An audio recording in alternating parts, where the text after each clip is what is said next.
लौकी तालुका कोपरगाव येथे वाळू माफियांविरुद्ध स्थानिक गुन्हे शाखेची कारवाई। आरोपींकडून 4,05,000 रुपये किमतीचा मुद्देमाल हस्तगत।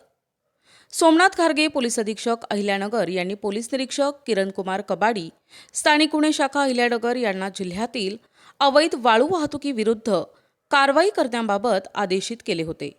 नमूद आदेशान्वये पोलीस निरीक्षक किरणकुमार कबाडी यांनी स्थानिक गुन्हे शाखेचे पोलीस अंमलदार अशांचे पथक तयार करून अवैध वाळू उपसा आणि वाहतुकीविरुद्ध कारवाई करण्याकामी रवानी केले।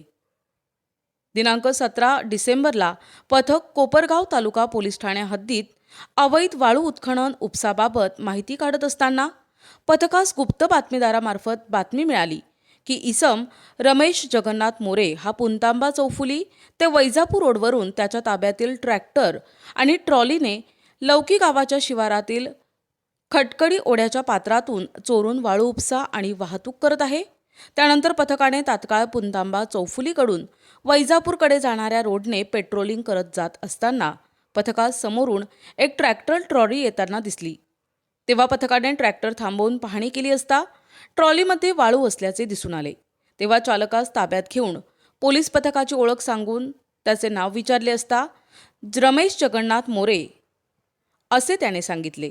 त्याच्याकडून वाळू वाहतुकीचा कोणताही शासकीय परवाना नसल्याने पंचांसमक्ष 4 लाख रुपये किमतीचा ट्रॅक्टर आणि ट्रॉली, 5,000 रुपये किमतीची अर्धा ब्रास वाळू असा एकूण 4,05,000 रुपये किमतीचा मुद्देमाल जप्त करण्यात आलाय।